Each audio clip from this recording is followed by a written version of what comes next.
Hey everyone, my name's Walter, and I'd like to welcome you back to another Reddit video. Today we're back to talking about neckbeards. Neckbeards being awkward, nerdy dudes who often decide to grow a beard on their neck. However, it's the beard on the inside that counts. I don't say that often enough sometimes. Let's just begin with more neckbeards from Reddit. These posts come to us from Reddit Just Neckbeard Things, unless I say otherwise. I just recently started coming to this location for the cute goth girl who works here. Turns out she's a total ignored me for an hour even though I was standing by the register the entire time. She blew off every attempt to try and get to know about her to possibly ask if she would like to be taken out on a date. I ended up having to buy something that I didn't even want to get her to have a conversation with me, and then I felt like I was being rushed out the door. She needs to work on being more attentive to people who are just trying to be nice to her and not just giving all her attention to people buying something right then and there. What is his definition of being rushed out the door? You know, considering he loitered around the register for an hour according to himself.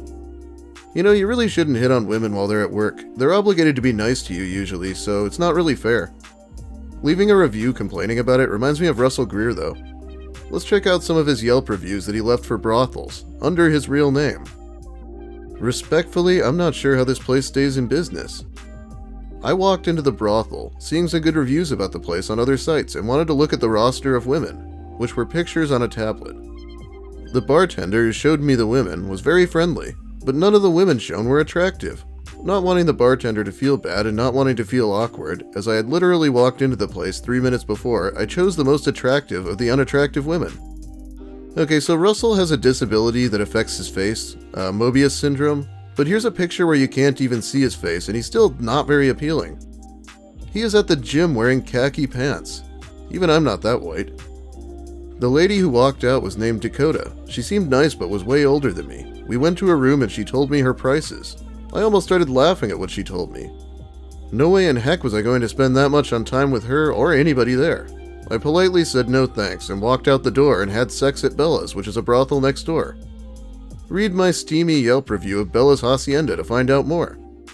I would ask if I should read it, but I have a feeling my viewers would want me to.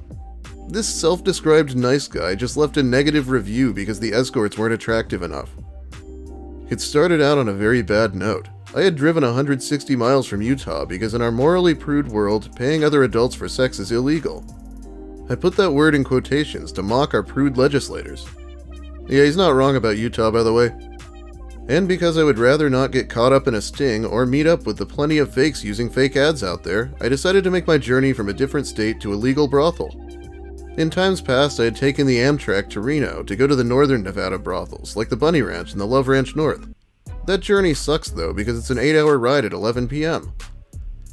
Since I don't have a car, I managed to bribe my gay friend with a hand job. I'm not gay though, I have no qualms with giving a guy a hand job if it means getting something in return. Gas money and $50 in spending money to take me to the closest brothels to Utah, the brothels in Wells. Yes, I'm sure the people of Yelp find that little detail particularly useful. Thank you, Russell. So my gay friend and I left Utah at 7 a.m. and arrived in Wells at 10 a.m. I had been emailing to what seemed to be an attractive woman. Since I couldn't tell what she looked like, given that her face is slightly shown, I assumed she was beautiful because I liked what I saw. So I dressed in a shirt and tie and got roses for her. FYI, I'm disabled. Thus, that's why I go to brothels and why I have no shame. I'm not going to live my life without intimacy because Tinder girls are shallow. If I'm an adult and she's an adult, I see no problem with what I do. Yeah, I mean that's fine, but why do you have to tell everyone? That's the kind of behavior I'd expect out of a teenager, and I think this man was almost 30 at the time. Further FYI, if you're married and you cheat on a wife, you're a piece of shit and deserve to get half of your assets taken from you in divorce proceedings. At 10 a.m. I got to the front door, looking like the sexiest disabled guy ever, ready to woo my hooker. I ring the doorbell, get shown in, and am told to wait at the bar. Because the bar stools are so large, probably for the large truckers, I decided to stand and wait, doing squats and leg stretches as I walked. Admittedly, I was slightly nervous. And then the moment arrives. Out from behind a curtain walked the girl who I was going to see. Everything went in slow motion as I slowly turned to see my angel in a brothel. But what I saw was something that seemed to have crawled out of a Stephen King novel. This woman was not wearing any makeup, did not appear to be anything that was shown in her pictures, and was very old. I had to blink a few times to make sure it was actually her. She then hugged me. I tensed up my shoulders, protecting myself from the assault.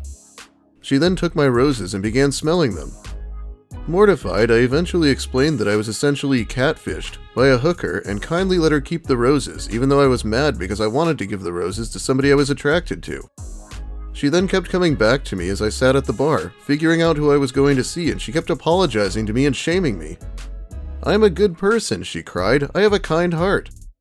Lady, I don't doubt you are, but if you're going to sell your body, be honest with clients by showing your face or show accurate depictions of your body. If I'm going to pay somebody, I need to be attracted to them. Even after I kindly said that, she would walk past me and give me evil stares. Seriously, lady, leave me alone and give me the roses back.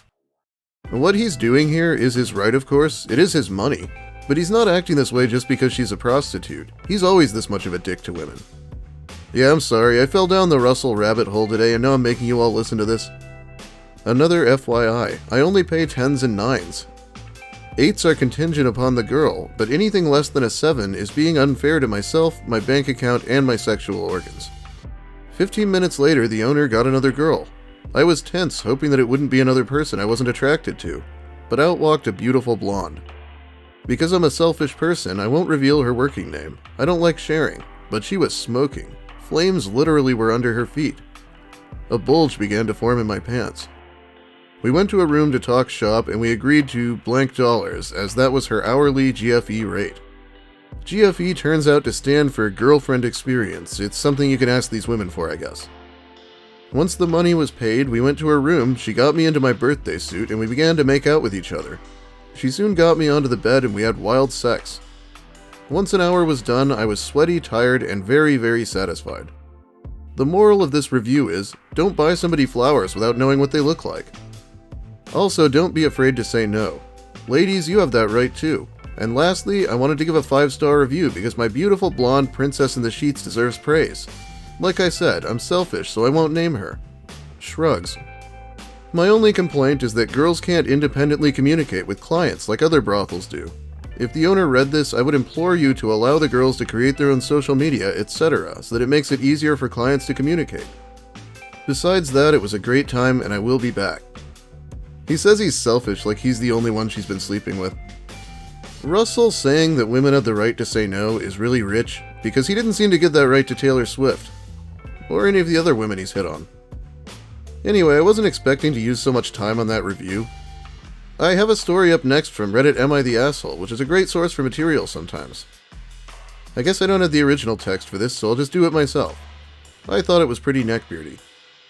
Am I the asshole for deciding I, 23 female, will no longer give my ex, 23 male, a Nintendo Switch, which was supposed to be my gift to him for his birthday? I was planning to give my now ex a Nintendo Switch for his birthday in March. We were still a couple. My job isn't that great, so buying this wasn't so easy on my savings. I was keeping it as a surprise, so he had no idea. I couldn't be there on his birthday due to work and quarantine, but it was bad. He was expecting to be treated like a king and was upset at me and his family for not making it special. He said his family barely celebrated. They cooked typical party food, just nothing too fancy, and he was very angry with me for being busy on his birthday. It was a weekday, so I had work. He's unemployed by choice, so he was free. We fought all day and he only calmed down when I told him I got him a Switch for his birthday. I also got him a digital copy of Animal Crossing on his Nintendo account. He had one from his 3DS. Suddenly, he was all apologetic and started acting sweet. I told him I can't give it to him yet, and until now the console is still with me, due to quarantine, and the couriers in our country, third world, can't be trusted with such an expensive package. Something about his behavior really threw me off, and I started thinking twice about the relationship. The last straw was a few months after that. He was upset at his family for days, calling them worthless behind their backs just because they ate a few of his chicken McNuggets, and wanted them to spoil him to make things even. I ask, isn't he spoiled enough, since he already lives for free in his sister's house? He's the only one with his own room. 9 of them are living in that house with only 3 rooms. His family cooks, but he buys food instead if he dislikes it. He only got to buy the food from money gifted to him by his sister. He said it doesn't count as being spoiled because the things they give him are needs, not wants. The most he did to acknowledge his behavior is to say it feels weird, but he can't help it. I decided I really didn't want to deal with this much entitlement, so I ended the relationship in the same month. He mentioned the Switch and I said that I'm no longer giving it to him. He got upset and told me that he wants what's his and that I shouldn't take back a gift, even though I never gave it to him. I already gave him a high-end phone last year for no occasion. I don't want to give him any more because I feel like it'll just enable his entitled behavior, and without a job, I'm worried he'll irresponsibly spend on games instead of striving for independence. Am I the asshole? Yeah, of course she's not the asshole. I'd ask if it was Cake Puncher if it wasn't a story from another country. But after a blow-up over his family eating his chicken nuggets and him being placated by a Switch in Animal Crossing, I felt like I just had to read it. Now let's read a few more posts maybe and then call it a day. I don't know why, but it gives me validation seeing you upset. I have like a deep hatred for you that I just keep masking. I need to work it out. Oh, okay? It must be my toxic man side showing. I am a misogynistic pig after all. Don't take that to heart. I promise I don't really hate you for real. It just feels like I do because of the anger I feel. Yeah, this doesn't happen too often, but I'm not even sure what to say about that. I'll let the exchange speak for itself, I guess. Looking for a female roommate to pay $0 rent. I will not charge you money, but I will be sharing my bed with you, as the other room is being used by my parents. They are aware of this arrangement, as I have done this before, but it has not worked out for reasons I'd rather not say on here. I will expect hugs at least 5 times a day, and cuddles at least 2 times a day for at least 10 minutes each. You will not be dating any other men during this arrangement. You will have no male friends either. You may have female friends, and they may visit if they like.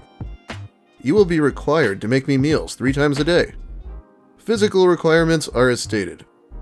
Must be shorter than 5'5", weigh no more than 120 pounds, Caucasian or Asian only, Republican, biologically female, no tattoos, no Muslims, no vegans, no smoking/vaping, marijuana, and you must shave legs and underarms.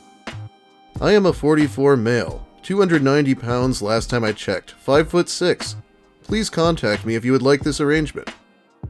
Though this isn't Lucas, I'd like to point out that he did try and make a deal like this to have a girl live in his one-room apartment with him in exchange for sex. I don't think he got any responses either. Anyway, that's about all the time I have for you today. Thanks for watching, everyone. If you liked the video, please leave a like. If you have something to say, and I'm sure you do by now, let me hear it in the comments. I do read my comments most of the time. If you're new here and want more of the same, consider subscribing, because I'm on a roll right now. Thanks also to my generous patrons who help me make enough to live when YouTube isn't cooperating. I'll shout them out soon here.